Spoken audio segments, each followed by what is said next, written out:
नमस्कार दोस्तों, आप सभी का क्लाम एकेडमी के ऑनलाइन प्लेटफॉर्म पर हार्दिक स्वागत है। दोस्तों, एक बार फिर मैं आपके सामने हाजिर हूँ सामान्य विज्ञान की विषय वस्तु को लेकर के। और आज अपन जो है वो पढ़ने जा रहे हैं। सबसे पहले तो वो मैं बता दूं आपको कि किस किस में काम रहेगा, क्योंकि बच्चों के अक्सर कन्फ्यूजन है कि भाई कौन सा पढ़ें, कौन सा छोड़ें, ये मेरे लायक है कि नहीं है। वैसे तो जनरल साइंस के जितने भी टॉपिक होते हैं दोस्तों, उसको सामान्य विज्ञान कहा जाता है। और सामान्य विज्ञान के टॉपिक जहाँ विज्ञान लिख दी गई वहाँ पर सारे टॉपिक ही पढ़े जाते हैं। लेकिन आज जो अपन टॉपिक पढ़ने जा रहे हैं वो टॉपिक मुख्यतः अगर देखा जाए तो बेहद रूप से उपयोगी होने वाला है रीट के विद्यार्थियों के लिए, चाहे वो लेवल फर्स्ट हो चाहे वो सेकंड लेवल हो। सेकंड लेवल के अंदर साइंस मैथ के अंदर तो उसका टॉपिक भी दे रखा है कि पर्टिकुलर, और उसका एक सवाल भी दोस्तों फिक्स है। और चाहे आपकी एनटीपीसी के एग्ज़ाम हो, चाहे आपकी पुलिस हो, चाहे आपका पटवार हो, चाहे आपकी नेवी एयरफोर्स के एग्ज़ाम हो, इवन कोई भी एग्ज़ाम हो, उस परीक्षा के अंदर ये जो क्वेश्चन है ये पक्का आने वाला है। और वो जो आज अपन उसका अध्ययन करेंगे, आपको करना कुछ नहीं दोस्तों, बड़ा ही ध्यान लगा करके आपको सुनना है। छोटी छोटी बातें हैं, छोटी छोटी बातें मैं आपके सामने रखूँगा। जहाँ पर आप अक्सर मात खाते हो उसी सब चीज़ों को अपन बातें जो करके चलेंगे। तो विषय वस्तु को अपन शुरू करते हैं। आइए दोस्तों, देखिए दोस्तों, जो टॉपिक अपना आज का छोटा सा टॉपिक है, नाम है साउंड। साउंड यानी कि अपन बोलते हैं ध्वनि। क्या है ध्वनि, किस प्रकार से ध्वनि के गुण हैं, हमारे किस काम की आती है, हमारे दैनिक जीवन में इसका कैसे यूज है, हम जाने अनजाने में इस ध्वनि को किस प्रकार से प्रयुक्त करते हैं, क्या क्या हमसे लाभ हैं, क्या इसके अपन दोष होते हैं, किस प्रकार से अपने कान हैं वो खराब होने या शोर प्रदूषण का क्या प्रभाव पड़ेगा, शोर प्रदूषण को अपन कम कैसे करेंगे, वो सारे जो फैक्ट हैं वो सारे के सारे मैं दोस्तों आपको जो है यहाँ पर क्लियर करवाने वाला हूँ। तो आप दिल थाम के बैठिए और विषय वस्तु जो आपके सामने अब प्रसारित की जा रही है। तो देखिए दोस्तों, साउंड है, अपन सारे कंसेप्ट पढ़ेंगे और आपको मैं गिनवाऊंगा भी वन बाय वन कि देखो ये क्वेश्चन यहाँ आया, ये क्वेश्चन यहाँ आया, क्यों आया है। और जैसा कि आपको पता है दोस्तों, आप जो पढ़े मेरे से वो अच्छी तरह से जानते हैं कि जो कंटेंट आपको प्रोवाइड करवाया जाता है उसमें से क्वेश्चन है वो जितने भी क्वेश्चन अगर 10 हो तो 10 आउट ऑफ 10 होता है, 50 हो तो 50 आउट ऑफ 50 होता है, उसमें कोई दिक्कत नहीं। लेकिन जो नए विद्यार्थी हैं उनसे मेरा आग्रह है कि वो एक बार जो वीडियो जरूर देखें, उनको वास्तव में लगेगा कि हाँ यार मैं क्या पढ़ रहा था और अब मेरे को ये जो क्या मिलने वाला है। तो आइए दोस्तों, बिना समय गंवाए ही अपन जो है इस विषय वस्तु को शुरू करते हैं। देखिए दोस्तों, बात करते हैं ध्वनि की, बात करते हैं साउंड की, कि साउंड जो है ना आया कहाँ से,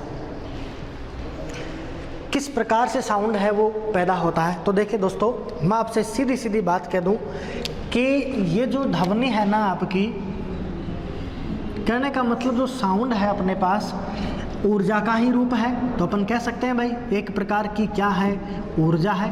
आप ये कहेंगे कि भाई साउंड एक प्रकार की ऊर्जा है, लेकिन ये ऊर्जा तो है, लेकिन इसकी उत्पत्ति कैसे हुई, तो अपन कहेंगे इसकी जो उत्पत्ति है वो कंपन करने से है।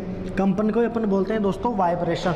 यानी साउंड आया कहाँ से, तो साउंड किससे आता है, वाइब्रेशन से आता है। यदि कंपन है आपके पास तो उसमें क्या है, साउंड है। बात क्लियर। अगर कंपन है तो ध्वनि, बिना कंपन के ध्वनि पैदा नहीं होती। ध्वनि पैदा करने के लिए क्या चाहिएगा आपको, कंपन चाहिएगा। ठीक बात। अब देखो दोस्तों, ये जो कंपन है यदि इसकी बात करी जाए, अगर ये कंपन चले तो कंपनों को चलने के लिए माध्यम चाहिए। यानी कंपन गति कैसे करते हैं, तो अपन कहेंगे कंपन जो है माध्यम से गति करते हैं, माध्यम से गति करते हैं, गति करते हैं। यानी कि इन कंपनों को चलने के लिए कोई ना कोई क्या चाहिए, माध्यम चाहिए। इसका मतलब ध्वनि की उत्पत्ति कंपन से है, तो ध्वनि को भी चलने के लिए क्या चाहिएगा, माध्यम चाहिएगा। तो वो माध्यम के अपन जिक्र करेंगे बाद में, लेकिन पहले मैं यहाँ से कह रहा हूँ कि कंपन है वो गति करने के लिए माध्यम से गति करते हैं। और कंपन हमेशा जब गति करते हैं तो ये तरंग का रूप लेते हैं, यानी कि तरंग रूप में गति करते हैं। देखो दोस्तों, मैं आपको कहाँ जोड़ रहा हूँ, आप थोड़ा सा गौर करना विषय वस्तु पर। देखिए, मैंने आपसे यही कहा है कि साउंड है, ध्वनि। आपने कहा कि भाई हाँ साउंड तो हमने सुना है। फिर मैंने कहा कि ध्वनि ऊर्जा है, ध्वनि एक प्रकार की ऊर्जा है। ध्वनि की उत्पत्ति कौन करता है, कंपन करता है। ध्वनि पैदा कहाँ से हुई, कंपन से हुई। अब यदि कंपन है तो कंपनों को चलने के लिए क्या चाहिए, अपने पास कोई ना कोई किसी न किसी प्रकार का क्या होना चाहिए, माध्यम होना चाहिए। मैं कह दूं कि कंपन किसके द्वारा संचरित होते हैं, तब आप यही कहेंगे कि कंपन जो है दोस्तों वो किसी न किसी माध्यम द्वारा संचरित होते हैं। अब जब ये कंपन किसी माध्यम में चलते हैं ना, जब ये कंपन किसी माध्यम में चलते हैं ना दोस्तों, तो ये तरंग का रूप लेते हैं। किस फॉर्मेट में चलते हैं, तरंग के रूप में चलते हैं। अब इसमें तरंग की बात रखता हूँ आपके सामने कि तरंग क्या है। देखो दोस्तों, बात सुनना ध्यान से। मान लीजिए आपने शांत पानी है, उस पानी के केंद्र के अंदर कोई पत्थर फेंका।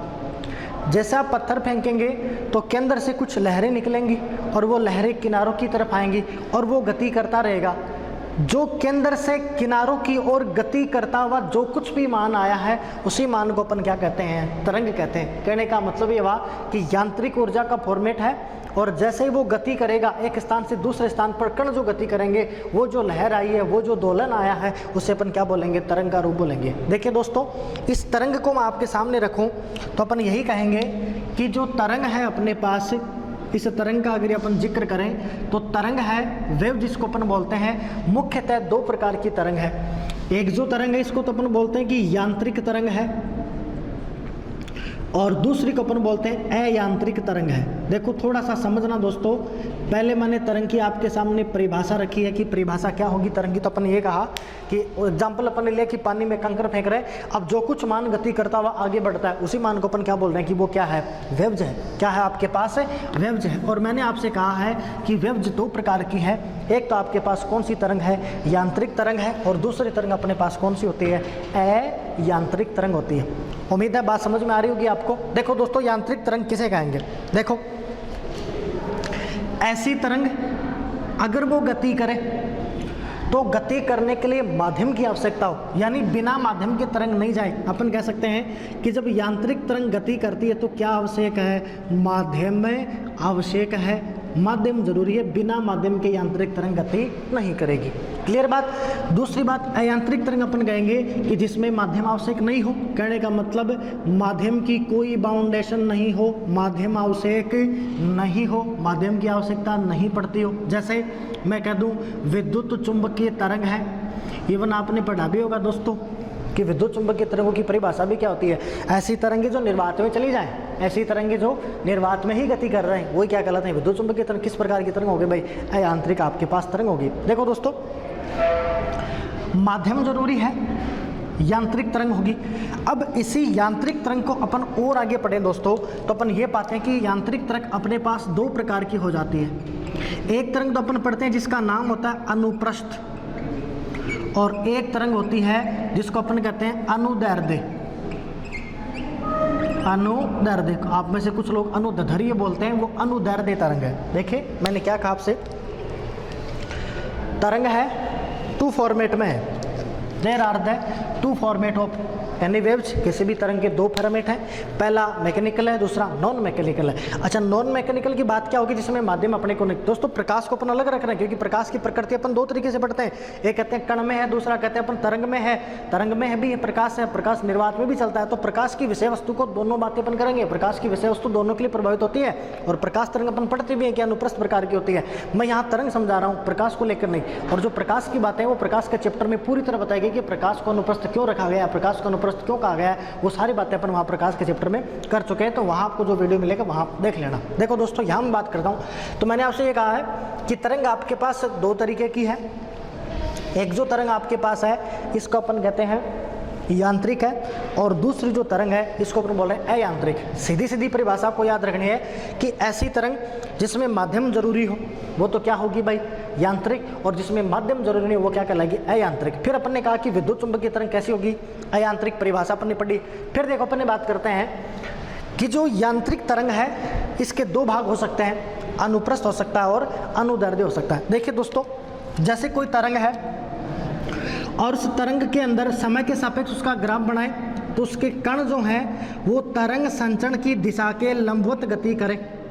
तरंग संचरण की जो डायरेक्शन है उसके परपेंडिकुलर यदि वो कण गति करें तब तो वो तरंग कैसी होती है, अनुप्रस्थ तरंग। इवन मैं ये भी कह सकता हूँ आपसे कि ऐसी तरंग हो, उस तरंग के अंदर जो कण है वो शरंग और गर्त के रूप में चले। किस रूप में चलें भाई, शरंग और गर्त का फॉर्मेट आपको दर्शाए, वही तरंग कौन सी है, अनुप्रस्थ तरंग है। शरंग का मतलब होता है मैक्सिमा, गर्त का मतलब मिनिमा, यानी कभी मिनिमा, कभी आपके पास मैक्सिमा, कभी मिनिमा, कभी मैक्सिमा, कभी मिनिमा दर्शाए, वो तरंग कौन सी है, अनुप्रस्थ तरंग। जैसे प्रकाश है तो प्रकाश में यही होता है, कभी maxima minima, maxima minima, maxima minima, वो तरंग कौन सी होगी, अनुप्रस्थ तरंग होगी। फिर देखो दोस्तों, अनुदैर्ध्य की बात करें, इसको आप पढ़ें तो अपन सीधा ये पढ़ेंगे कि जैसे कोई तरंग है, उस तरंग का ग्राफ बनाएं तो उसके जो कण हैं किसी तरंग के, वो तरंग संचरण की दिशा के समांतर गति करें। जैसे ये तरंग का ग्राफ बना रहे समय के सापेक्ष, और इसके कण जो है ना वो इस प्रकार से गति करते हैं, वो तरंग कौन सी हो गई आपके पास? अनुदैर्ध्य तरंग। यानी कि इसमें जब वो कण चले तो वो गति दर्शाएंगे आपके पास। जैसे आप एक तो नाम पढ़ेंगे विरलन का नाम आएगा, एक नाम पढ़ेंगे आप संपीड़न का नाम आएगा। देखिए दोस्तों, जैसे यहाँ अपने वॉइस बॉक्स है, वाहक तंतु है, जैसे अपन आवाज़ निकालेंगे तो यहाँ टच करके देखना, जब भी आप बोलें तो यहाँ वाइब्रेशन होगा। कहने का मतलब जैसे ही वाइब्रेशन हुआ है तो वाइब्रेशन से साउंड पैदा हुई। मैंने यही कहा कि वाइब्रेशन होगा, कंपन होगा, कंपन से क्या पैदा होगी? ध्वनि पैदा होगी। बात क्लियर है? अब जैसे ही मैं बोल रहा हूँ तो मेरी आवाज़ जो है वो क्या करती है? समय के सापेक्ष तरंग संचरण के जो अपने समय का ग्राफ बने तो समय के सापेक्ष जो ग्राफ बना है उस ग्राफ के लगातार समांतर गति करती है। लेकिन हो क्या रहा है, जैसे मेरे मुख से यहाँ आवाज़ निकले तो यहाँ मेरे पास हवा है, इस हवा के अंदर ध्वनि के कण गए हैं, तो जैसे ही वो ध्वनि के कण गए तो कभी तो वो मान बढ़ा है, कभी मान कम हुआ। जैसे वो मान फैला तो अपन बोलेंगे विरलन हुआ है, कम हुआ तो बोलेंगे संपीड़न। तो एक विरलन संपीड़न। और यहाँ से जैसे मान लो ये कण है, ये तो मैं बहुत मोटा करके समझा रहा हूँ, बाकी बारीक बारीक कण, जैसे ये कण और ये कण, ये वाला कण क्या करेगा? यहाँ कंपन करेगा और अपनी ध्वनि अगले वाले कण को देगा, अगले वाला कण अगले वाले कण को। इस प्रकार से है जो ध्वनि वो आप तक पहुँच जाएगी, या सामने जो भी श्रोता होगा श्रोता के पास ध्वनि पहुँचेगी।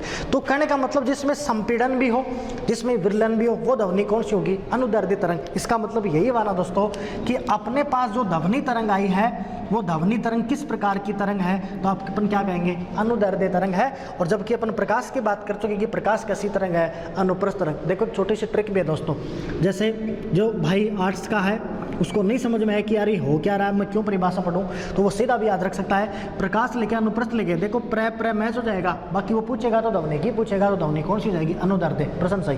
क्लियर है? अब देखो दोस्तों, इसकी विषय वस्तु को आगे और अपन बढ़ा रहे हैं। तो अपने को पता चला कि ध्वनि में संपीड़न विरलन तो है, इसका मतलब ध्वनि तरंग कैसी होगी? अनुदैर्ध्य। अब देखो मैं कुछ एक शब्द और बताऊं आपको, जैसे अपन और इसमें बात करें तो अपन ये कर सकते हैं, जैसे तरंग है और इस तरंग का अपने पास ग्राफ बना, क्योंकि समझाने के लिए समांतर में तो अपन कैसे समझाएंगे? अनुप्रस्थ को अपन लेते हैं। जैसे कोई तरंग थी और इस तरंग को मैंने आपके सामने इस प्रकार से रख दिया, ठीक भाई, जिसमें क्या था? मेरे पास एक संपीड़न था, एक मेरे पास यहाँ पर उच्चिष्ट मान है और दूसरा मेरे पास यहाँ पर निम्निष्ट मान है, एक मेरे पास शरंग है और दूसरा मेरे पास ग्रत है, एक मान मेरे पास मैक्सिमा है और दूसरा मान मेरे पास क्या है? मिनिमा है। तो मैक्सिमा मिनिमा के फॉर्मेट में मेरे पास आई है। देखिए दोस्तों, जैसे ये तरंग है, इस तरंग में देखो ये मान उच्चिष्ट है, ये मान उच्चिष्ट है, तो उच्चिष्ट और उच्चिष्ट मान यहाँ गया, निम्निष्ट मान ये है, एक मान ये, तो निम्निष्ट और निम्निष्ट मान यहाँ गया। यानी कि एक तो मेरे पास शरंग है, दूसरा मेरे पास ग्रत है। कहने का मतलब एक मान मेरे पास कैसा है? उच्चिष्ट मान है, और दूसरा मेरे पास कौन सा मान है दोस्तों? निम्निष्ट मान है। इसको बोलते हैं मिनिमा, इसको बोलेंगे मैक्सिमा। देखो परिभाषा सुनने, एक परिभाषा आपसे दे रहा हूँ, दो क्रमिक उच्चिष्टों के मध्य की दूरी, दो क्रमिक, देखो क्रम से नंबर 1 नंबर 2, नंबर 1 नंबर 2, दो क्रमिक उच्चिष्टों या दो क्रमिक निम्निष्ठ हो, या तो उच्चिष्ट हो या निम्निष्ठ हो, या तो शरंग हो या ग्रत हो। तो अपन ये कह सकते हैं कि दो लगातार शरंग हो या दो लगातार ग्रत हो, उनके बीच की दूरी जो है उसको अपन बोलते हैं वेवलेंथ। क्या बोलेंगे दोस्तों? वेवलेंथ। ये आपको प्रकाश के चैप्टर में भी इसका जिक्र करना होगा। और वेव का मतलब होता है दोस्तों तरंग, लेंथ का मतलब लंबाई है, और यहाँ लंबाई को अपन कहते हैं दैर्ध्य, तो अपन बोलते हैं तरंग दैर्ध्य। बात सुन रहे हो? तो आपको तरंग दैर्ध्य की परिभाषा निकाले तो कैसे निकालेंगे कि दो सरंगों के बीच की दूरी हो भाई, या अपन क्या कह देंगे दो गर्तों के बीच की दूरी हो, वही क्या कहलाएगी? वेवलेंथ। देखिए दोस्तों, ये जो वेवलेंथ आपके पास, इसको अपन लेमड़ा से डिनोट करेंगे। लेमड़ा ऐसे करके यूँ कर दिया, ये आपके पास क्या हो जाएगा? लेमड़ा। और इसका अपन ने माप भी पढ़ें तो इसकी माप मीटर में मापी जाती है, वैसे एंगस्ट्रॉम में मापते हैं अपन, और एक एंगस्ट्रॉम बराबर रखा जाता है 10 की पावर माइनस का 10 मीटर। देखो दोस्तों, तो अपन ने ये पढ़ा कि वेवलेंथ क्या, तरंग दैर्ध्य क्या। तो मैंने आपसे ये कहा कि दो शरंगों के बीच की दूरी या दो गर्तों के बीच की दूरी, वही क्या कर लेंगे आपके पास? लैम्बडा। वही आपका क्या होगा? तरंग दैर्ध्य। यहाँ से एक परिभाषा और लेके जाइएगा आप। देखो दोस्तों, ये पॉइंट अपने पास, जैसे यहाँ से लेकर ए से लेकर के बी तक कोई पॉइंट हो गया। अगर मैं देखूं तो यहाँ इस तरंग ने एक दोलन तो किया है, एक मान सरंग इसने लिया है, इसका अधिकतम, इस कण का मूल बिंदु से अधिकतम विस्थापन कहाँ होगा, तो आप ये कहेंगे भाई अधिकतम विस्थापन तो ये है, इसका अधिकतम विस्थापन ये है, इसका अधिकतम विस्थापन ये है, इसका अधिकतम विस्थापन ये है। देखो दोस्तों, जो अधिकतम विस्थापन होता है उसी को अपन बोलते हैं एम्पलीट्यूड, उसी को कहा जाता है आयाम। क्या कहेंगे, आयाम। तो आयाम की परिभाषा क्या हो जाएगी, ऐसे रिप्रेजेंट करेंगे इसको, एम्पलीट्यूड होता है, आयाम क्या होगा, तो अपने पास जो पॉइंट था उस पॉइंट से जो अधिकतम विस्थापन है उसी अधिकतम विस्थापन को अपन क्या कहते हैं, आयाम कहते हैं। दोस्तों ये मैंने इसलिए रखी है चीज़ें क्योंकि एक सवाल आया और सवाल ये उसने पूछा था कि आयाम का मात्रक क्या होता है। बड़ा अच्छा सवाल है। वैसे आप देखेंगे तो नवी जो अपनी NCERT है उसमें सवाल है, बस अदे में भी दे रखा है डायरेक्टली, और ये डायरेक्टली प्रश्न भी पूछा गया, SSC के पेपर में पूछा गया है कि आयाम का मात्रक क्या होगा। देखो दोस्तों, यहाँ से अधिकतम विस्थापन आया, यहाँ से अधिकतम विस्थापन, यहाँ से अधिकतम विस्थापन, इसका मतलब आई तो दूरी है और दूरी का मात्रक क्या होता है, मीटर, तो इसका भी मात्रक क्या होगा, मीटर। कंफ्यूज थोड़ी होता होना अपने को, तो क्या करना है, आयाम का मात्रक भी क्या हो गया आपके पास दोस्तों, मीटर हो गया। अब देखो मैं कुछ एक परिभाषाएं और दे रहा हूँ आपको जो आपके काम आने वाली हैं, गौर करिएगा। देखिए दोस्तों, तरंग की बात चली अपने पास। दोस्तों एक शब्द पढ़ेंगे आप जिसको बोलेंगे अपन आवृत्ति। क्या बोलेंगे, आवृत्ति की अपन बात करेंगे कि आवृत्ति है। देखो दोस्तों, आवृत्ति की परिभाषा क्या होती है, देखो आवृत्ति का मतलब होता है कंपन बटा समय। कहने का मतलब कोई कण है, उस कण के अंदर अपन बात करें तो उसमें कितने का कंपन है, तो मैं लिख सकता हूं अपने पास कंपनों की संख्या बटा कंपनों में लगा समय, कंपनों में लगा समय। बात समझ पा रहे हैं। देखो आवृत्ति है, आवृत्ति की परिभाषा अपन क्या करेंगे, आवृत्ति बराबर क्या होगा दोस्तों, आवृत्ति बराबर है कंपनों की संख्या बटा कंपनों में लगा समय। देखिए आगे इसको बढ़ा रहे हैं अपन, तो यहाँ से देखना एक बात अपन और कर सकते हैं। देखो दोस्तों, आवृत्ति है, इस आवृत्ति को यदि मापना है तो इसको मापने के लिए एक नाम पढ़ेंगे आप, नाम आएगा हेनरिक हर्ट्ज।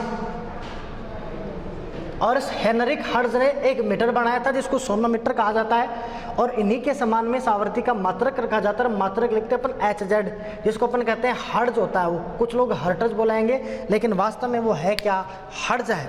क्या बोलेंगे, बात करते हैं कि आवृत्ति क्या होगी। देखिए आवृत्ति है कंपनों की संख्या बटा कंपनों में लगा समय। देखो अपन सीधी सीधी बात करें, यदि कंपन है, यदि सबसे पहले अपन बात करें तो आवृत्ति है। अगर किसी चीज के अंदर आवृत्ति है तो उसमें क्या होगा, वाइब्रेशन। अगर वाइब्रेशन होगा तो क्या पैदा हो जाएगा, साउंड। यानी साउंड जो पैदा हो रहा है वो हो कहाँ से रहा है, आवृत्ति से हो रहा है। आवृत्ति के बाद में क्या बनते हैं, कंपन, और कंपन तरंग के रूप में चलते हैं तो वो ध्वनि तरंग होगी, कौन सी, अनुदैर्ध्य तरंग, तो वो आवृत्ति है। आवृत्ति का सूत्र अपन कैसे निकाले, तो अपन ये पढ़ा कि कंपनों की संख्या बटा कंपनों में लगा समय। कितने अपने पास कंपन है और उसमें कितना समय लगा, इसका अनुपात ही क्या होगा, अपने पास आवृत्ति होगी। देखो दोस्तों, यहाँ से अपन और भी बात करेंगे, बहुत सारे आपको फैक्ट मिलने वाले हैं। इसका मात्रक हर्ट्ज है, और एक नाम पढ़ेंगे अपन विलियम हेनरिक हर्ट्ज का नाम, जिन्होंने आवृत्ति को मापने के लिए पहले उन्होंने रेडियो तरंगों की खोज करी थी। उनके आधार पर उन्होंने भविष्यवाणी करी थी कि भाई इस प्रकार से तरंग होगी, उसका मीटर बना दिया, उसको अपन सोनोमीटर बोलेंगे। तो उन्हीं के सम्मान के अंदर इस आवृत्ति का मात्रक क्या रख दिया गया, हर्ट्ज। इसको H और Z से, H बड़ा Z छोटा, H Z से अपन सदस्य देंगे इसको। जैसे ये H ले लिया है, फिर Z कर दिया, HZ या HZ से इसको अपन रिप्रेजेंट करेंगे। इसको अपन क्या बोलते हैं, तो याद रखना अपने को, नाम क्या हो जाएगा इसका, हर्ट्ज हो जाएगा। अब देखो दोस्तों, आगे की अपन बात करते हैं। देखो एक सूत्र इसमें और अपन पढ़ते हैं दोस्तों, नाम आता है आवर्तकाल। किसकी बात करेंगे, आवर्तकाल। और आवर्तकाल को अपन T से दर्शाते हैं। और देखो इसका मतलब होता है दोस्तों 1/आवृत्ति। आवर्तकाल क्या होगा, 1/आवृत्ति। इसका मतलब देखो ये हुआ कि यहाँ से मैं आवृत्ति का मान निकालूं तो देखो ये तो यहाँ जाएगा, ये नीचे चला जाएगा, तो मान क्या होगा, 1/T। कहने का मतलब क्या हुआ कि आवृत्ति बराबर क्या होती है आपके पास, आवृत्ति बराबर क्या हो जाएगा दोस्तों, 1/आवर्तकाल। यानी कि आवर्तकाल बराबर क्या होता है, 1/आवृत्ति। देखो दोस्तों, इसी संबंध को अपन थोड़ा और मॉडिफाई करके पढ़ते हैं। तो जैसे आवर्तकाल को तो आपने T से डिनोट किया है, वैसे आवृत्ति को दर्शाते हैं न्यू से। किस दर्शाएंगे, न्यू। ऐसे को ऐसा करना है, V लिखना है और V का थोड़ा बड़ा कर दो, इसी को बोलते हैं न्यू। क्या बोलेंगे, न्यू। कुछ के लिए मान लो ये नया ही वर्ड आया तो वो क्या समझ ले, इसको न्यू समझ ले। कहने का मतलब देखो दोस्तों ये हुआ कि यहाँ से अपन बात करें, आवर्तकाल 1/आवृत्ति है, और यहाँ से अपन निकाल सकते हैं कि न्यू है हमारे पास, और न्यू बराबर क्या हो जाएगा, 1/T। तो एक संबंध अपने पास ये भी आ जाएगा कि न्यू बराबर क्या होता है, 1/T टी होता है, या अपन कह सकते हैं कि न्यू बराबर क्या हो जाएगा 1/t। अब देखो दोस्तों, इसी को मैं थोड़ा और मॉडिफाई करके और लिखूं, जैसे कोई तरंग है आपके पास, ये सारी चीज़ें काम में आएंगी आपको। जैसे कोई तरंग आपके पास और वो तरंग इस प्रकार से यहाँ से गति करती है, ठीक। अब अपन ये पढ़े कि तरंग है, इस तरंग में अगर मैं ये निकालूं कि इसकी चाल क्या हो सकती है, तो आप यहाँ लिखेंगे भाई चाल है इस तरंग की, और चाल बराबर क्या होता है दूरी बट्टा समय। देखिए दोस्तों, चाल बराबर क्या, दूरी बट्टा समय। ध्यान से देखना, चाल को मैं v ले रहा हूँ वेग। अब ये तरंग जा रही है और तरंग की दूरी किससे तय होती है भाई, देखो तरंग की दूरी, तरंग यहाँ से जाएगी तो अपन ने बात करी कि वेवलेंथ होती है तरंग की लंबाई, और वेवलेंथ को अपन क्या कहते हैं लेमड़ा, तरंग दैर्ध्य।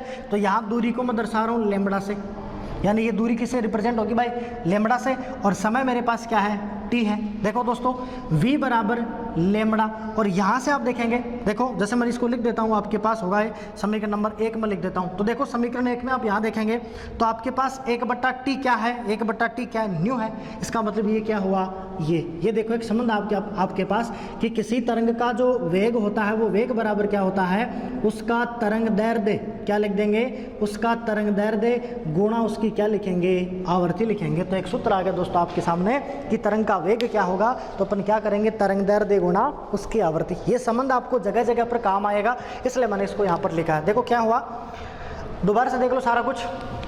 अपन ने बात करी आवर्ती, तो मैंने आपसे ये कहा कि कंपनों की संख्या बटा कंपनों में लगा समय, क्लियर है। फिर अपन ने बात करी कि आवर्ती का मात्रक क्या होगा, हर्ट्ज होगा, HZ अपन इसको लिखेंगे, हेनरिक हर्ट्ज के नाम पर इसका नाम दिया गया, सिंपल बात। फिर अपन ने बात की आवर्तकाल क्या होता है, 1 आवर्ती होता है। आवर्ती को किसे दर्शाते हैं, न्यू, किसे दर्शाएंगे दोस्तों, न्यू से रिप्रेजेंट करेंगे।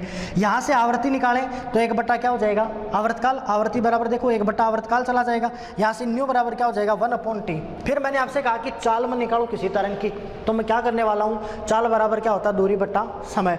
कहने का मतलब यहाँ से v बराबर क्या हो सकता है मेरे पास, तो मैं यही लिखूंगा कि v बराबर होता है दूरी तो लेमड़ा, t मेरे पास, t है ही मेरे पास, समय मैंने t से रिप्रेजेंट किया। अब देखो दोस्तों, यहाँ v बराबर क्या हो जाएगा, लेमड़ा है, 1/t मैं पहले से लेके आया हूँ कि 1/t बराबर क्या होता है, न्यू। तो यहाँ से क्या होगा, लेमड़ा न्यू, यानी कि वेग बराबर क्या हो जाएगा, तरंग दैर्ध्य गुणा आवर्ती। वेग बराबर क्या हो जाएगा, तरंग दैर्ध्य गुणा आवर्ती। अब देखो दोस्तों, इस पर एक सवाल बना है, उस सवाल का मैं जिक्र कर लेता हूँ। यहाँ पर छोटा सा सवाल है, सवाल देखिएगा, आप भी साथ साथ इसको सोल्व कीजिएगा।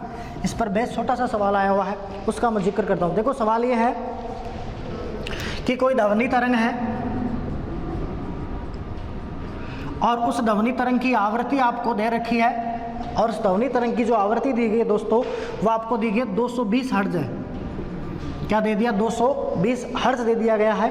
और फिर ये कहा गया कि इसका वेग है, और वेग आपको दिया गया, उसका वेग दे दिया आपको 440 मीटर प्रति सेकंड के हिसाब से। तो ये कहा कि लेमड़ा का मान ज्ञात करो, यानी तरंग दैर्ध्य आपको निकालना है, तरंग दैर्ध्य आपको फाइंड आउट करना। देखो सीधा सा सवाल था दोस्तों, सवाल ये कि कोई ध्वनि तरंग है, उस ध्वनि तरंग की आपको दी गई है उसकी आवृत्ति दी गई। फिर आपसे कहा गया है कि उसका वेग 440 मीटर पर सेकंड के हिसाब से है, तो उसे ये कह दिया गया कि तरंग दैर्ध्य ज्ञात करो। देखो दोस्तों, यहाँ से अपन निकालें तो अपने यहाँ पढ़ा है कि वेग होता है वेग, और वेग बराबर क्या होता है भाई, किसी तरंग का तरंग दैर्ध्य और गुणा उसकी क्या होती है, आवृत्ति। देखिए दोस्तों, यहाँ आपको क्या चाहिए, उसका तरंग दैर्ध्य चाहिएगा। तो यहाँ से तरंग दैर्ध्य निकालें तो अपन क्या लिखेंगे, तरंग दैर्ध्य बराबर क्या हो जाएगा भाई, वेग उसका, और बट्टे में क्या आ जाएगी उसकी आवृत्ति। देखिए दोस्तों, तरंग दैर्ध्य को किससे दर्शाते हैं, लेमड़ा से। तो लेमड़ा, वेग का क्या है v, और आवृत्ति का आपके पास क्या है, न्यू। देखो v वेग कितना था, 440 मीटर पर सेकंड के हिसाब से दिया गया आपके पास, और फिर आपके पास आवृत्ति कितनी है भाई, आपके पास 220, और आवृत्ति आप जानते हो हर्ट्ज है, यानी कंपन बट्टा समय, कंपन प्रति सेकंड है, यहाँ पर मीटर प्रति सेकंड होगा, कंपन बट्टा सेकंड, फिर वो बटा नीचे से कंपन बट्टा सेकंड, और 1 सेकंड नीचे, सेकंड से सेकंड कैंसिल हो जाएगा आपका, क्या बचेगा, देखो यहाँ से सोल्व करेंगे तो 22 × 44, यानी कि आपका तरंग दैर्ध्य कितना हो जाएगा दोस्तों, 2 मीटर का। कितना हो जाएगा, 2 मीटर का। इसलिए अपन कह सकते हैं कि इस सवाल का जो तरंग दैर्ध्य वो कितना होगा, 2 मीटर का। आगे देखो दोस्तों, आगे की चर्चा करते हैं। ये तो इस तरंग को समझाने का मैंने बताया था कि तरंग को कैसे अपन समझाएं, क्या कनेक्शन होता है तरंग दैर्ध्य और आवर्ती के अंदर। आगे और भी काम आएगा जब मैं आपको डॉपलर प्रभाव पढ़ाऊंगा उस दौरान। अब देखो दोस्तों, आगे की अपन बात करें। देखो अपन ने शुरुआत में एक बात करी है, और मैंने आपको सबसे पहले एक लाइन बोली, और वो लाइन क्या थी, दोबारा से दोहरा रहा हूँ। मैंने ये कहा था कि ध्वनि की उत्पत्ति कंपन करने से होती है और ध्वनि एक प्रकार की ऊर्जा।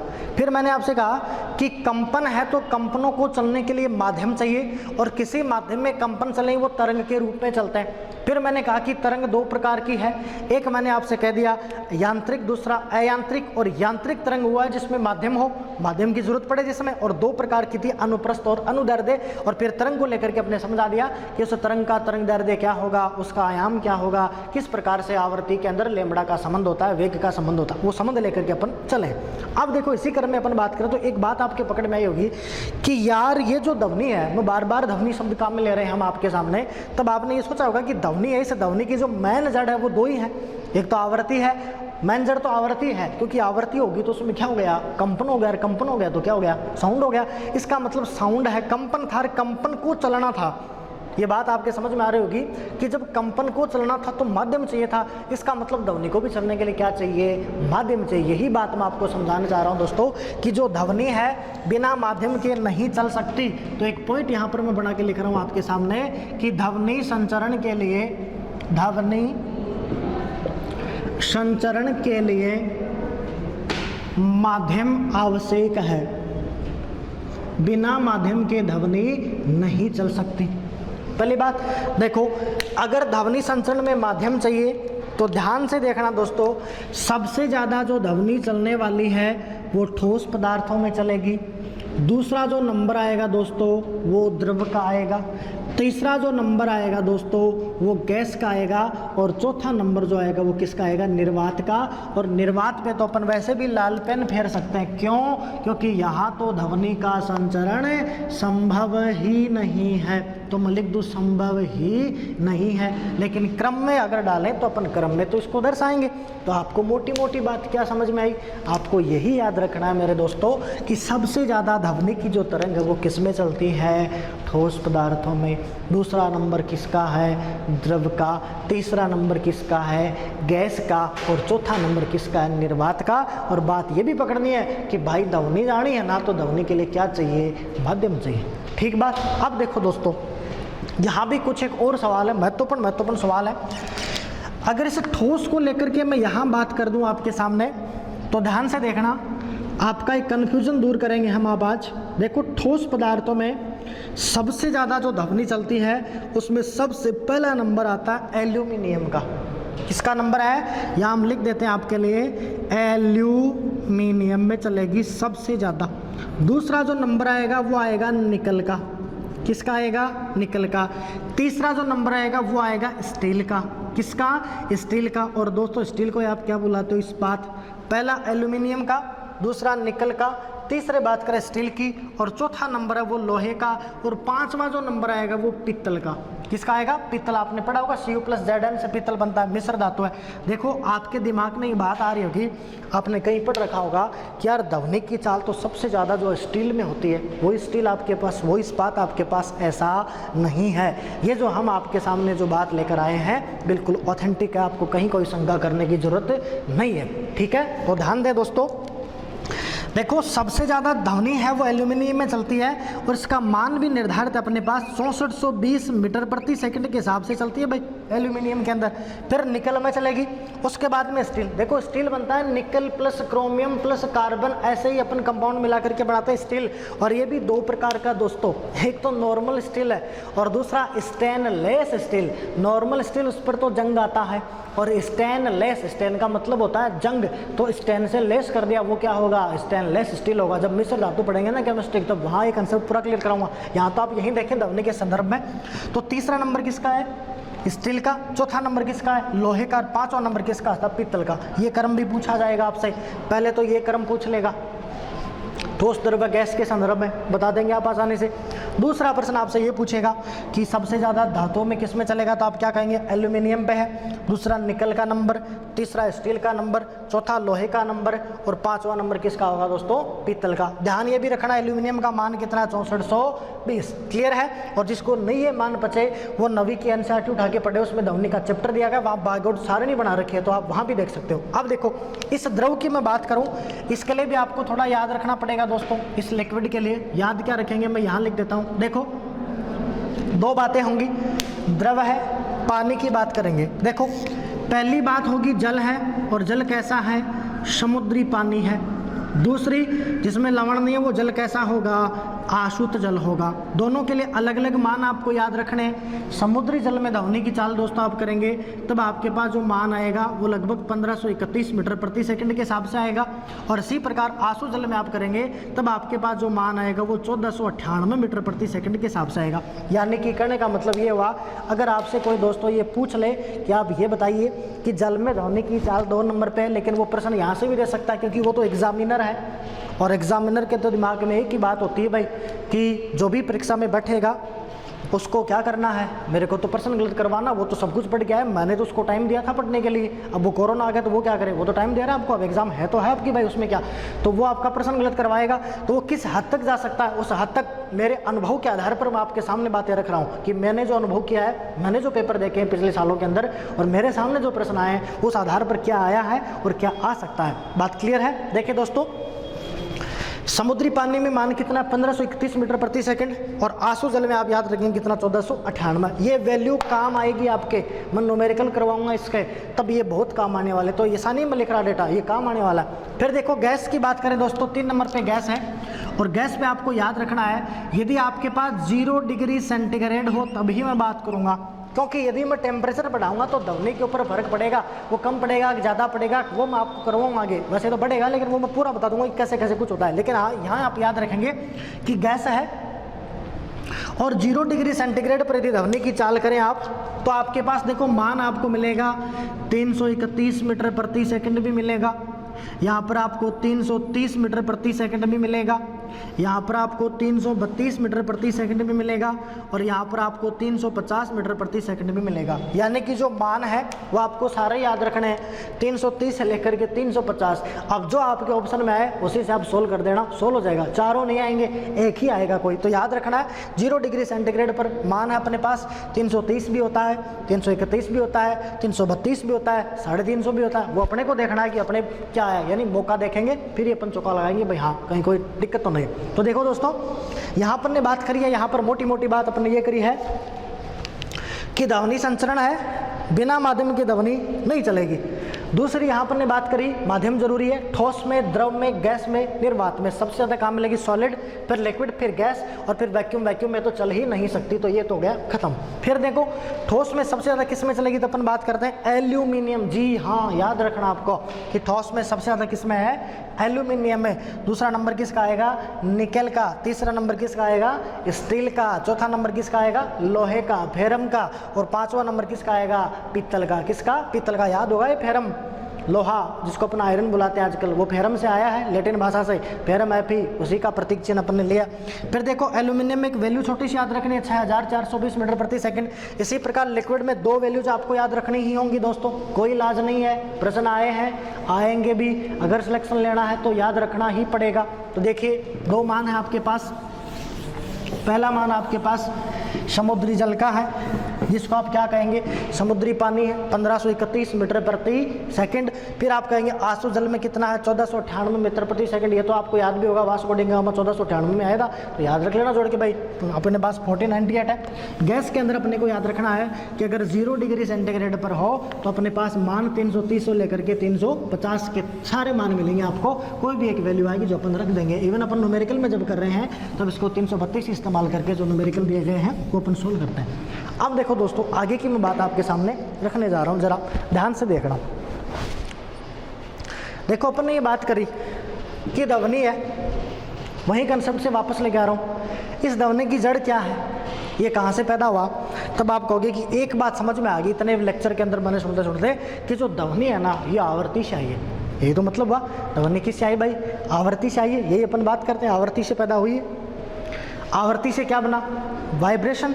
वाइब्रेशन ने रूप किसका लिया, तरंग का, और तरंग के रूप में जब ध्वनि दौड़ गई आपके पास तो अनुदैर्ध्य फॉर्मेट में आई, जिसमें संपीड़न विलयनवार ध्वनि आपके कहाँ आ गई, कान तक आ गई, आप जो सुन पा रहे हैं आराम से। यही मतलब हुआ। देखो अगर मैं उस आवर्ती को ही पढ़ूं तो मैं ये कह सकता हूं आपसे कि जो आवर्ती है उस आवर्ती के आधार पर उस फ्रीक्वेंसी के आधार की यदि मैं बात करूं तो उस फ्रीक्वेंसी के आधार पर यदि मैं तरंगों को बांटता हूं तो मेरे पास 3 प्रकार है। तो मैं ये लिख सकता हूं कि आवर्ती के आधार पर जो ध्वनि तरंग है, इस ध्वनि तरंग को 3 भागों में बांट सकते हैं, 3 भागों में बांटा जा सकता है। क्लियर है। मैन जेड फ्रीक्वेंसी मैंने ली है, मैन जेड मैंने आवर्ती की बात करी है, और मैंने आपसे यही कहा कि आवर्ती के आधार पर ध्वनि तरंग कितने, 3 भागों में। अब देखो कुछ स्टूडेंट क्या करेंगे, यहाँ से वीडियो स्किप करेंगे और वो आगे जाएंगे, हमको पता है कि 3 प्रकार होता है। ध्यान से सुनना, यहाँ भी मैं कुछ एक बातें लेके आ रहा हूँ आपके लिए, बड़ी खास बातें हैं जहाँ पर आप अक्सर मात खा जाते हो, तो सुनना है, पूरा सुनना है। देखना 3 प्रकार अपन करते हैं। देखो पहला जो नाम है इसको अपन बोलते हैं सर्वे। सर्वे इसी को कहा जाता है इंफ्रासोनिक, इंफ्रासोनिक INFRASONIC, इंफ्रासोनिक। दूसरा अपन बोलते हैं श्रव्य। श्रव्य का मतलब सुनने वाली, कहने का मतलब ऑडियोबल है, ऑडियोबल कर देते हैं इसको, ऑडियोबल है।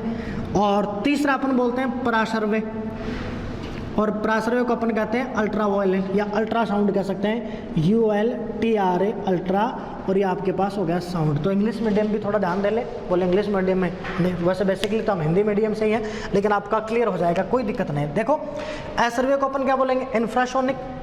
सर्वे को क्या बोलेंगे अपन, ऑडियोबल है। और पराश्रव्य को क्या कहेंगे, अल्ट्रा साउंड आपके पास। क्लियर है। देखो सर्वे तरंग अपन किसे कहेंगे, देखो अगर मैन में डिफरेंस करो उसकी फ्रीक्वेंसी को लेकर के, तब आपको याद ये रखना है कि सर्वे तरंग की जो आवृत्ति है वो आवृत्ति 20 हर्ट्ज से कम है। क्या है आपके पास, 20 हर्ट्ज से आवृत्ति कम है, वो तरंग कौन सी आपके पास, सर्वे तरंग है। क्लियर। मोस्ट इंपॉर्टेंट यदि आप प्रॉपर पॉइंट रखेंगे तो आप पॉइंट ये रख सकते हैं कि जो सर्वे तरंग होती है, इस तरंग को मानव नहीं सुन सकता। कौन नहीं सुन सकता भाई, मानव नहीं सुन सकता। अब मानव नहीं सुन सकता तो कौन सुन सकता है, तो अपन कह सकते हैं कुत्ता है, जैसे बिल्ली है। कहने का मतलब जो जानवर है वो जानवर क्या कर सकते हैं, इन प्रकार की तरंगों को आसानी से सुन सकते हैं। इवन आपने पढ़ा भी होगा कि कुत्ता है, आपने विद्यार्थी कौन पढ़े ना, पंच लक्षण काक चेष्टा बको ध्यानम निंद्रा तंद्रा आलस्य चाहे विद्यार्थी पंच लक्षणम, तो वो कुत्ते जैसी नींद खुल जाती है। क्यों उसकी, क्योंकि वह सर्वे ध्वनि तरंगों को बेचारा क्या करता है, सुन लेता है। अच्छा, और उसमें अपने लिए क्या खास है उसकी बात कर रहा हूँ। देखो मानव नहीं सुन सकता, कुत्ता बिल्ली जानवर सुन सकता है।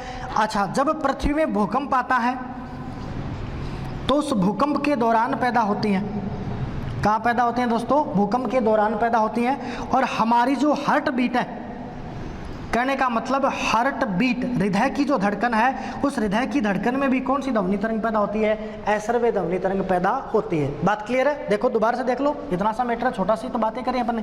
देखो क्या किया, मैंने कहा आवृत्ति के आधार पर ध्वनि तरंग कितने प्रकार की बांट रहे हैं, तब सीधा जवाब आया कि इसकी जड़ी आवृत्ति है, तो आवृत्ति के आधार पर ध्वनि तरंग को बांटना तो कितने भाग से बांट देंगे, 3 प्रकार से। क्लियर। फिर अपन ने बात करी है इंफ्रासोनिक, ऑडियोबल है, और तीसरा अपने पास अल्ट्रासाउंड हो गया, यानी प्रासर्वे, सर्वे और अपने पास असर्वे। फिर देखो मैंने कहा असर्वे की आवृत्ति तो क्या है, 20 हर्ट्ज से कम है। मानव के तो बस की बात नहीं है भैया, मानव तो नहीं सुन पाएगा, जानवर सुन सकते हैं, और भूकंप के दौरान पैदा होती है। इसका मतलब ये हुआ कि जब आप रिएक्टर स्केल लगाते हो या सिस्मोग्राफ बनाते हो तो वो किस ध्वनि तरंग पर आधारित होता है, तो आप क्या कहोगे, असर्वे ध्वनि तरंग पर आधारित है। क्लियर है। फिर मैंने आपसे कहा कि जब हमारे हृदय की जो धड़कन है वास्तव में लब डब लब डब लब डब की जो अपन ध्वनि पढ़ते हैं, वो ध्वनि कौन सी ध्वनि तरंग है, असर्वे ध्वनि तरंग। नंगे कानों से तो नहीं सुनी जा सकती, इसलिए स्टेथोस्कोप उनको पढ़ने के लिए काम करेगा, उस ध्वनि के परावर्तन पर काम करके फिर वो काम करेगा, उसकी भी चर्चा करेंगे। लेकिन यहाँ याद रखें हार्ट बीट में कौन सी तरंग है, असर्वे ध्वनि तरंग। देखो एक यहाँ पर मेरे दिमाग में एक एग्जाम्पल आ रहा है, मैं उसकी चर्चा कर देता हूँ आपके सामने। आपने ये सुना होगा दोस्तों, जैसे भूकंप आता है तो जो जानवर हैं वो एक स्थान छोड़ के दूसरे स्थान पर आसानी से चले जाते हैं। क्या इनके पास कोई दिव्य दृष्टि है? ऐसा नहीं है। दिव्य दृष्टि अपन कह सकते हैं कि इनके पास क्या है, ऐश्वर्य, कुदरत ने, भगवान ने इनको ऐश्वर्य तरंगे सुनने की जो कैपेसिटी है, जो क्षमता है वो दी है। अब जैसे ही भूकंप आएगा तो अपने तो बस की बात नहीं है, लेकिन इनको पता चल जाएगा कि भाई पृथ्वी काम पर है, तो वो क्या करेंगे, जान बचाने के लिए दूसरे स्थान पर जाएंगे। तो ये अपन पढ़ते हैं भाई क्यों चले जाते हैं, क्योंकि ऐश्वर्य ध्वनि तरंग को क्या कर सकते हैं, सुन सकते हैं। फिर देखो अगली में मेरी बात रख रहा हूँ आपके सामने, अगली बात हम आपके सामने रख रहे हैं, तो ध्यान से देखना। अब हमारे पास आ रहा है सर्वे। देखो इसकी अगर बात करें आवृत्ति की, तो इसकी आवृत्ति आपको मिलने वाली है 20 हर्ट्ज से लेकर के 20,000, 1 2 3 ये 4 जीरो मैंने लगा दी हैं, तो 20,000 हर्ट्ज। देखो ये यहीं पर एक क्वेश्चन देगा आपको, गोल करेगा। उसने आरटेट में प्रश्न भी पूछा है, उसने रीट में भी प्रश्न पूछा है, ऑप्शन घुमा घुमा करके ध्यान देख लेना। सर्वे तरंग है, सबने पढ़ा है कि सर्वे तो हमको पता है। अब देखो मैं बताता हूँ आपको क्या पता है। आपको यही पता है कि 20 हर्ट्ज से 20,000 हर्ट्ज तक है। फिर आप इसी को मॉडिफाई करके लिख सकते हो। मैं लगा दूँ यहाँ या 20 HZ हर्ट्ज है, या मैं लिख दूँ 20 KHZ। बोलो कोई दिक्कत है क्या? देखो किलो, किलो का मतलब 10 की घात 3, तो इसको मैं किलो में बना दूँ, 3 पावर खा जाऊंगा तो सीधा 20 KHZ हो गया। इतना ही नहीं, यहाँ से जो प्रश्न है वो ये था, ऑप्शन मैच करवाने थे कि सर्वे परिसर है, तो आप ये कहेंगे भाई 20 हर्ट्ज है, इससे तो क्या होना चाहिए, ज़्यादा, 20 हर्ट्ज से तो ज़्यादा, और डैश लगा के उसने लिख दिया कि आपके पास जो 20,000 है हर्ट्ज, इससे क्या होना चाहिए, कम। तो देखो दोस्तों ऐसा भी क्वेश्चन आया है, ऐसा ऑप्शन मिलवा देगा वो, कभी ग्रेटर देन कभी लेस देन, तो आपको पढ़ना है, उसको ध्यान से पढ़ना है। इसका मतलब इधर की राशि बड़ी, कहने का मतलब ये 20 हर्ट्ज तो कम वैल्यू होगी, इससे कम तो नहीं जा सकता, इससे तो ज़्यादा जाएगा, और ज़्यादा जाते जाते कहाँ तक चला जाएगा, 20,000 तक चला जाएगा। तो आप कह सकते हो कि या तो 20 हर्ट्ज है इससे तो कम, या सॉरी इससे तो ज़्यादा, 20 हर्ट्ज से तो ज़्यादा वैल्यू, और 20,000 हर्ट्ज से क्या है, कम वैल्यू। वही परिसर आपके पास कौन सा परिसर होने वाला है, सर्वे परिसर। ये सीधा का सीधा सवाल आया था दोस्तों आपकी जो रीट का एग्जामिनेशन 2015 में, उस टाइम पर, या आरटेट में सवाल था। देखो अब ये हो गया अपने पास। इसकी अगर अपन बात करें तो अपन ये कहेंगे कि ये जो परिसर है ये मानव का सर्वे परिसर है। तो अपन ये कहते हैं कि मानव का सर्वे परिसर, यानी ह्यूमन बॉडी जो है यदि किसी प्रकार की ध्वनि तरंगों को वो सुन सकती है, तो वो ध्वनि तरंग आपके पास कौन सी होती है, तो अपन क्या कहेंगे, सर्वे परिसर। अब देखो इधर आते हैं, तीसरा जो अपने पास प्रकार है वो अपने पास है अल्ट्रासाउंड की। अपन बात करें, परासर्वे की बात करते हैं। देखो दोस्तों इनकी अगर आवृत्ति की मैं आपके सामने बात रखूं, तो इनकी जो आवृत्ति है वो 20,000 हर्ट्ज से भी ज़्यादा है। आवृत्ति क्या है, 20,000 हर्ट्ज से ज़्यादा, वो क्या कहलाएंगी, परासर्वे। क्लियर? देखो 20 से कम था वो तो ऐसर्वे सुन ही नहीं पाए। 20 हर्ट्ज से लेकर के 20,000 हर्ट्ज, या 20 हर्ट्ज से लेकर के 20 किलो हर्ट्ज तक की जो हमारे पास आई, उसको अपन क्या बोल रहे हैं, सर्वे परिसर अपन सुन सकते हैं। और अपने से ज़्यादा चली गई उसको अपन क्या बोलते हैं, परासर्वे। क्लियर है? अब देखो आपको एक बात समझ में आ रही होगी कि परासर्वे ध्वनि जो तरंग है आपके सामने, इस परासर्वे ध्वनि तरंग की आवृत्ति सबसे ज़्यादा है। अब आवृत्ति का तो सीधा संबंध होता है कंपन बट्टा समय।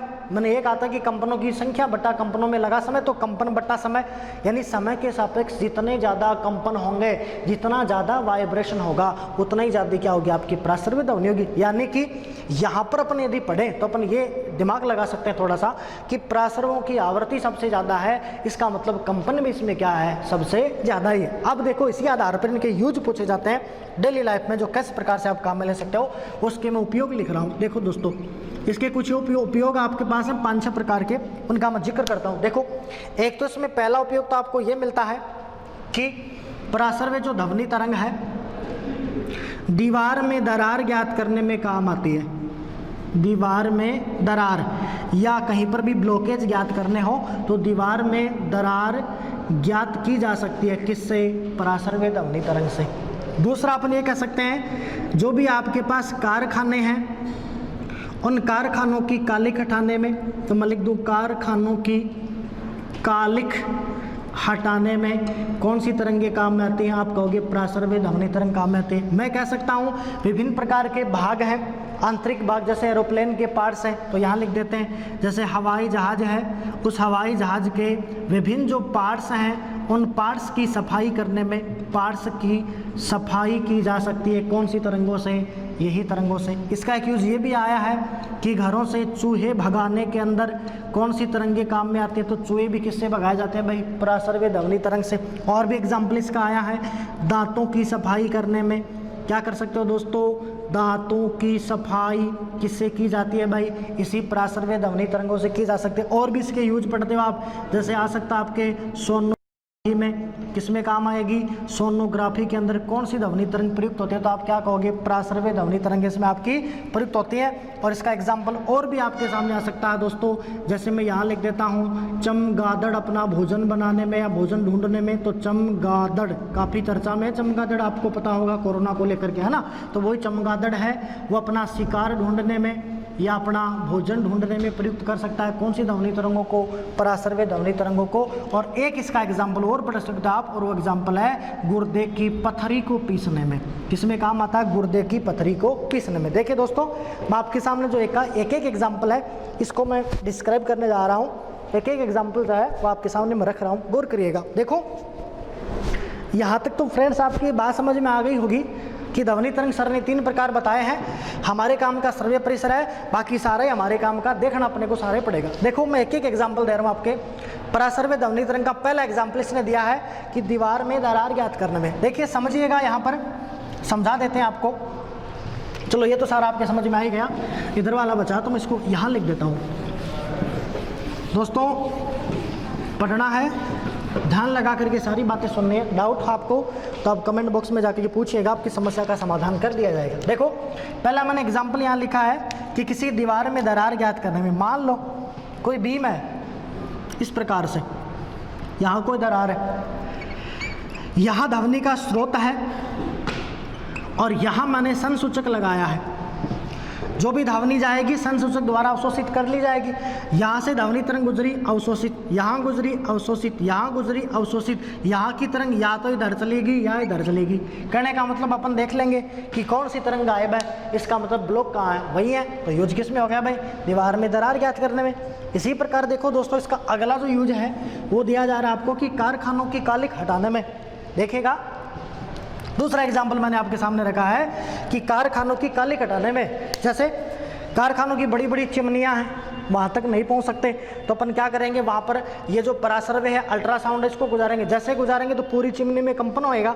जैसे पूरी चिमनी में कंपन होगा तो कालिख नीचे सटक जाएगी, तो यूज कंप्लीट हो गया। हवाई जहाज के पार्ट्स की सफाई करने में सेम टू सेम डिट्टो वही करेंगे अपन। पार्ट्स में धूल के कण जम गए तो अपन क्या करेंगे? उसको हिलाएंगे। तो जैसे ही न्यूटन की गति का तीसरा नियम लिखेगा, क्रिया प्रतिक्रिया का नियम, कि जैसे वाइब्रेशन होगा तो वो कण तो उसके साथ रहना चाहेंगे, जैसे हिले डुलेंगे तो नीचे का नीचे हो जाएगा। फिर देखो चूहे भगाने में एग्जाम्पल बड़ा मजेदार सा है, लेकिन इसको पूछा गया दोस्तों कि घरों से चूहे भगाएं तो क्या करें? तो आपकी मोर्टिन रेट के लिए यहाँ काम नहीं करती। यहाँ क्या करना है? पूरे घर को वाइब्रेशन करवाना है। पूरे घर को वाइब्रेशन करवाएंगे तो चूहा बेचारा डरेगा, डर के क्या करेगा भाई? भाग जाएगा। इसी प्रकार देखो दांतों पर टार्टर करवाते हैं तो ये भी है। इसी प्रकार सोनोग्राफी में बड़ा ही खास है दोस्तों कि सोनोग्राफी के अंदर कौन सी ध्वनि तरंगें प्रयुक्त होती है? तो आप क्या कहोगे? पराश्रव्य ध्वनि तरंग प्रयुक्त होती है। वैसे तो सोनोग्राफी का यूज तो देखो आप सब जानते हो, मिस यूज इसका ज़्यादा होता है लिंग निर्धारण में। फिर देखो अपन बात करते हैं चमगादड़ अपना भोजन बनाने में। गौर करिएगा, आपने गौर भी किया होगा दोस्तों कि जैसे ही चमगादड़ गति करता है तो उसकी गति कभी भी सीधी नहीं होती, यानी वो जिगजैग गति करेगा। चमगादड़ की आँख नहीं होती। क्या नहीं होती हैं दोस्तों? आंखें नहीं होती। जैसे मान लो ये चमगादड़ है, वैसे काफ़ी चर्चा में रहा इन दिनों, कोरोना के दिनों में चमगादड़। तो जैसे चमगादड़ है, अब ये क्या करेगा? इसके पास ऐसा तंतु है कि वो अल्ट्रासाउंड वेव्स गुजारेगा। जैसे ये चमगादड़ ही है तो यहाँ से ये अल्ट्रासाउंड गुजारेगा, तो जैसे तरंग जाएगी दीवार पे टकराएगी, टकरा के वापस आएगी, या कहीं पर कोई शिकार बैठा उससे टकरा करके वापस आएगी, तो इससे इसको अंदाजा हो जाएगा कि मेरा शिकार किधर है। तो जैसे ध्वनि की तरंग टकरा करके ऐसा तो नहीं सीधी आई, जैसे ऊपर की तो ये वहाँ चला गया, फिर वहाँ चला गया, फिर वहाँ चला गया, ऐसे तिरछा तिरछाई गति करेगा। फिर देखो एक शानदार एग्जाम्पल है दोस्तों इसका कि गुर्दे की पथरी को पीसने में। देखिएगा गुर्दे की पथरी को पीसने में, पथरी को पीसने में किस तरंग का प्रयुक्त होता है? तो आप ये कहेंगे कि पराश्रव्य ध्वनि तरंग। देखो है क्या दोस्तों, आपकी किडनी है, चाहे तो इसको गुर्दा कह दो। आर्ट्स वाले बच्चों की दिक्कत होएगी कि यार गुर्दा है, गुर्दा कह दो, किडनी कह दो। बात क्लियर है? चाहे तो गुर्दा कह दो, किडनी कह दो, एक ही बात है। ऐसा नहीं गुर्दे खराब हो गए, नहीं यार गुर्दे तो ठीक है, किडनी चलेगी, ऐसा नहीं है, एक ही बात है। इसी को वृक बोलते हैं, वृक। ऐसा शब्द आपने पढ़ा होगा, वृक। वृक्क। देखो है क्या, जैसे आपकी किडनी है, एक जोड़ी आपके पास, जैसे किडनी है आपकी, उस किडनी में मान लो स्टोन हो गया, और दोस्तों ये जो स्टोन हुआ है ये कैल्शियम ऑक्जेलेट के कारण हुआ है, और वो पत्थर से भी कठोर है, इसलिए उसका नाम अपन क्या रखते हैं कि वो पत्थरी है। क्या है? पत्थरी। तो यहाँ हम आपके लिए लिख देते हैं कि पत्थरी किसके कारण बनती है, तो आप क्या कहोगे, मुख्यतः जो पढ़ा जाए तो आप ये पढ़ेंगे कैल्शियम ऑक्जेलेट।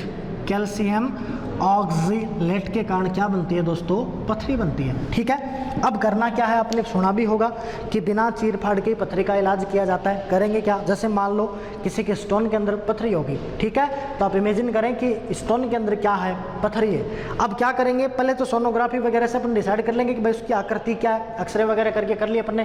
फिर अपन क्या करेंगे, उसके आर पार एक रोड से अपन छिद्र निकालेंगे, जैसे ड्रिल करेंगे तो छिद्र हो जाएगा, जैसे मार्कर के आकार का छिद्र निकाल दिया। अब छिद्र के सारे पराश्रव्य ध्वनि तरंग गुजारेंगे। जैसे ही गुजारेंगे तो इनकी तो आवृत्ति सबसे ज़्यादा है मेरे भाई, अगर इनकी आवृत्ति सबसे ज़्यादा है तो उसमें वाइब्रेशन ज़्यादा है, तो पूरी किडनी में वाइब्रेशन होगा। जैसे किडनी में वाइब्रेशन होगा, पूरी किडनी कंपन करेगी। तो यदि पूरी किडनी कंपन करे तो उसके अंदर जो पथरी के टुकड़े हैं वो भी तो क्या करेंगे, कंपन करेंगे। जैसे वो कंपन करेंगे उसके टुकड़े छोटे छोटे हो जाएंगे, वो पिस दी जाएगी। फिर ऐसी आपको दवाइयाँ दे दी जाएंगी जिनसे बाथरूम ज़्यादा बने, मूत्र ज़्यादा बने। जैसे आप मूत्र का निष्कासन करेंगे उसके साथ साथ जो पथरी उसका भी क्या हो जाएगा, निष्कासन हो जाएगा। दोस्तों आज के इस चैप्टर में अपन इतना ही पढ़ेंगे, आगे का जो चैप्टर है वो नेक्स्ट क्लास में आपके सामने रखा जाएगा। धन्यवाद आपका, राम राम।